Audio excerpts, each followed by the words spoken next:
Hello everyone, I, Dr. Mamta Bhatnagar, welcome you all to GLA University.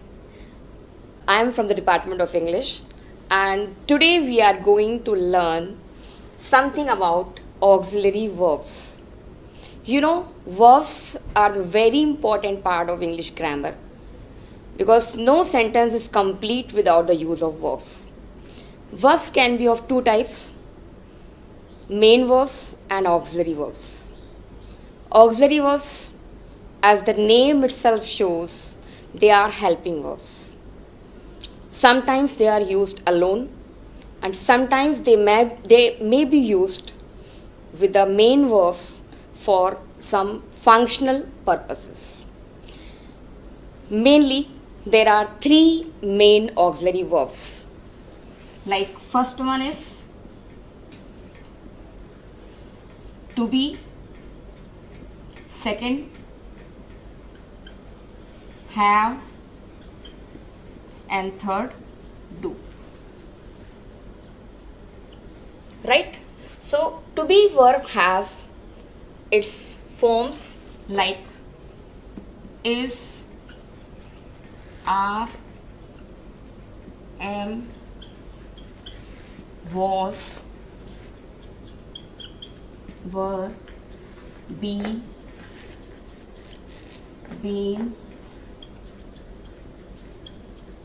being.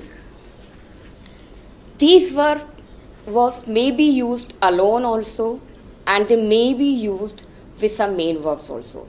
When we use them alone as a main verb, they are used to form the statements like this is a marker, this is a duster, this is a classroom, this is a blackboard.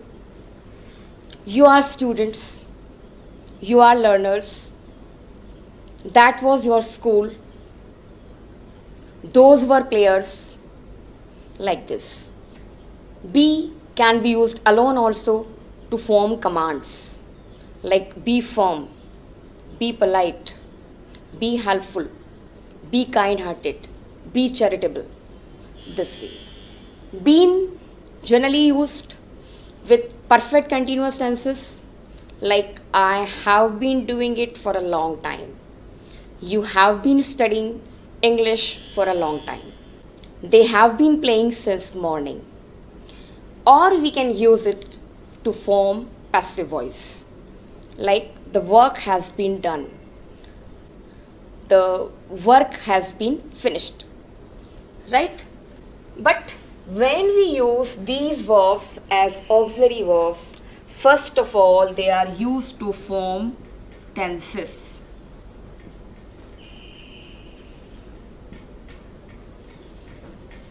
Like most of these verbs like is, are, am, was, were, be, they are used in all the continuous tenses. Like present continuous tense, I am reading a book. Are, you are playing a game. Am, I am doing my work. He is writing a letter. They were doing their work. She was cooking food. Like be in future continuous tense, like this, I will be doing it tomorrow. You will be learning it tomorrow. You will be doing more exercises next time. And been, as I told you earlier, it is used basically with the perfect continuous tenses or with active and passive voices. When we change the sentences into passive voice, we always use to be,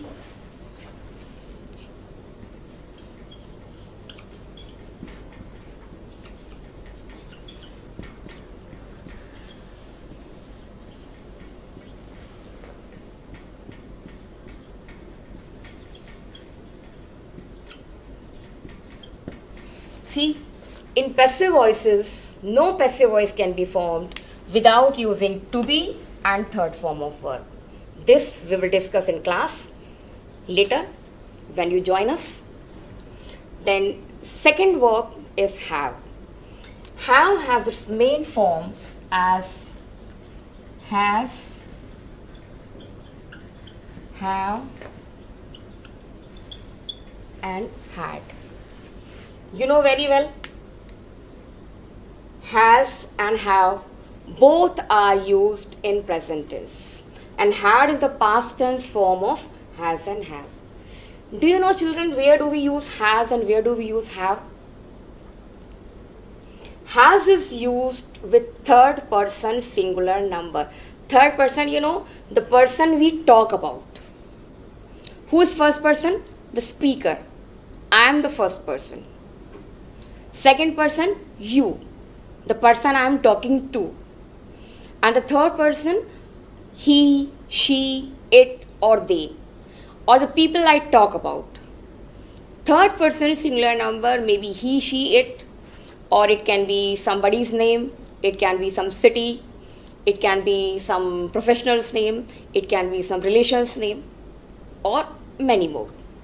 Right? Suppose I say he, what shall you use? Has. Your friend? Has. Your mother? Has. Your father? Has. Right? And have? I have, you have, we have, they have, or boys have, girls have, students have, players have, teachers have, learners have. So with all these subjects we use have. Had is common. Had can be used with all the subjects, whether they are singular, whether they are plural, whether they are first person, second person, or third person.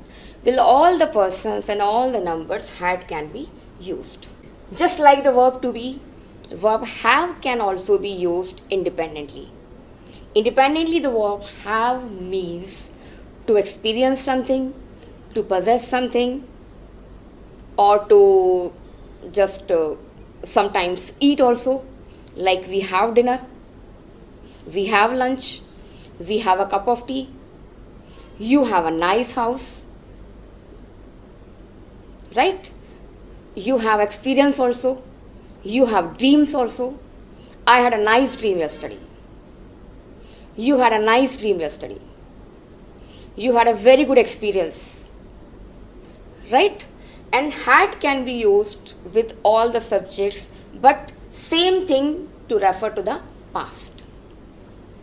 But when I use has, have, and had as a helping verbs, then I use them first of all to form tenses, basically. And when I form tenses, you know, all perfect and perfect continuous tenses are formed with the help of has, have, or had. Like present perfect, he, she, it, or somebody's name or singular noun has in third form. Have, I, we, you, they, or any plural subject with third form of verb. Like they have finished their work. We have done our work.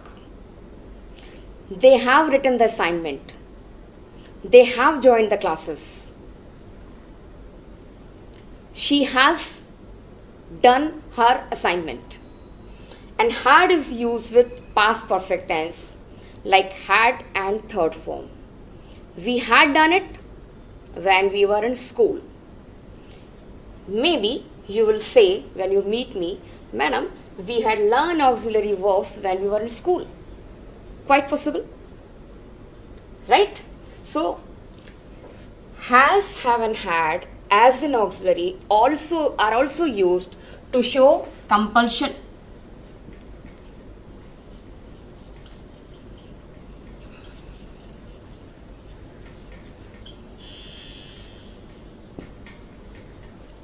Right?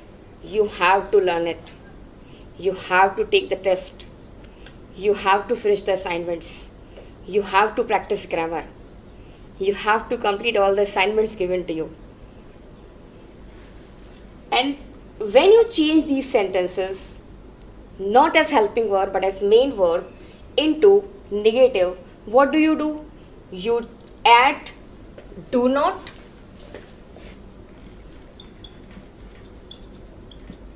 or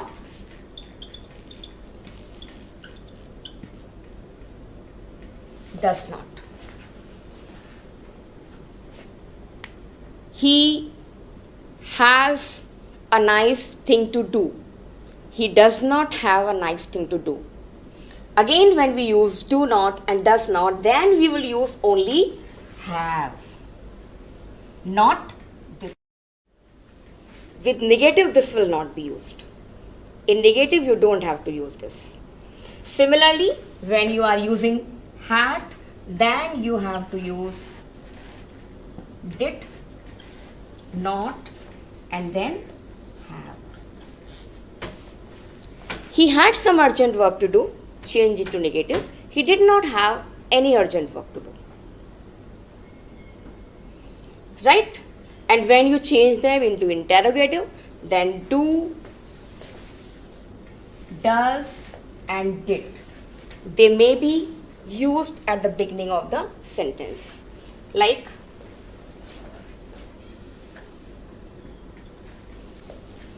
how shall you frame it into interrogative? Do you know here verb has not been used alone. Here it is used with main verb written. So here when I frame an interrogative sentence, I will use has in the beginning. Has. He has some good books. Change into interrogative.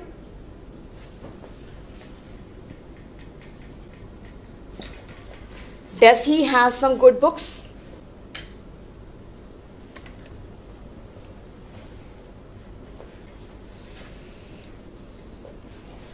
So third auxiliary verb is do, and the main forms of the verb do are do, does, did, and done. Do, did, and done are the three forms of the verb do when we use it as a main verb. And do, does, did, all three can be used as auxiliary verbs also. Do we use, first of all, in the meaning of performance, like do your work. I do it now. You do your work. It can be used in the main verb, and most importantly, it can be used to form commands. Do it at once. Do it right now. Do it immediately. Do can be used, the auxiliary verb do can be used to form just request, which we make a little more forceful. Like you just request your teacher or request somebody who is very senior to you. What do you say? Please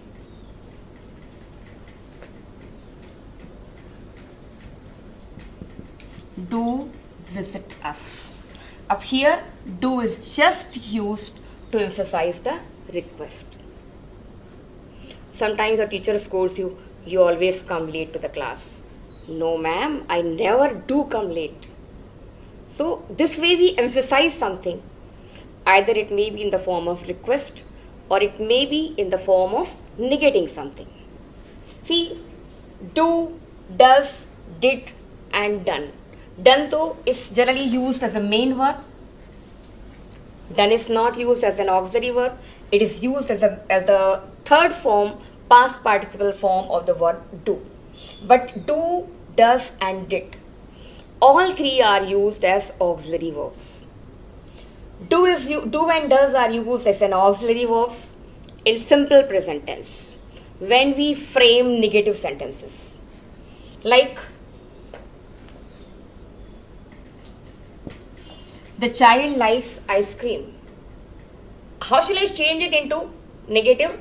By changing this form into does not like.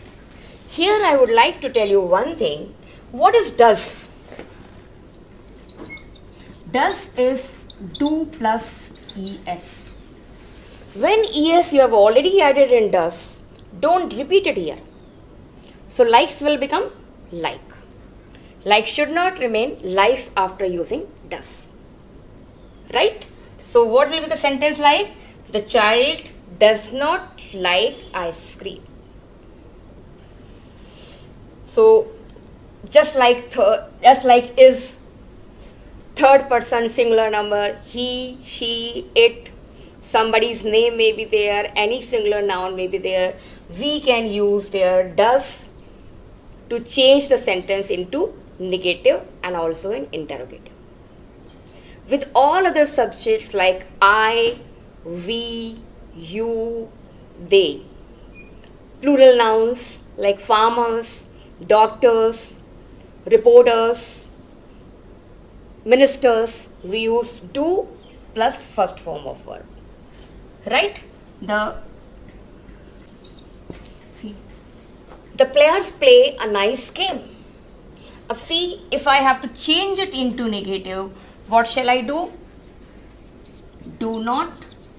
Here we have not used es in this verb, so we need not add it there also. Do not and does not, whenever you use, they will always be followed by the first form of verb. You need not add anything more to the verb here.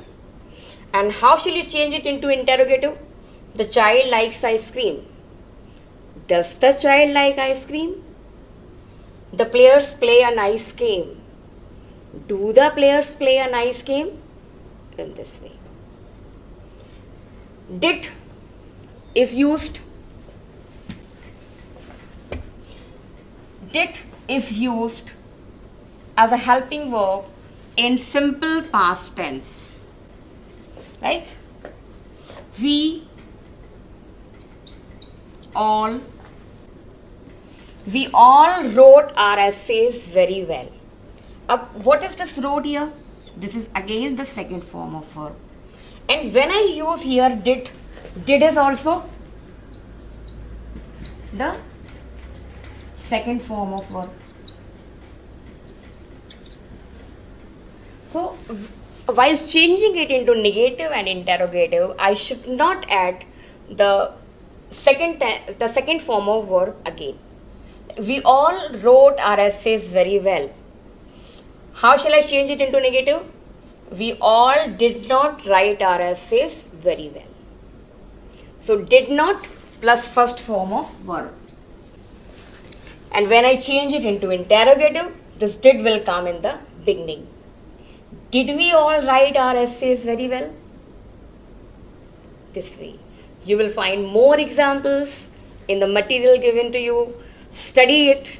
Do the practice. That's all for today. Thank you so much.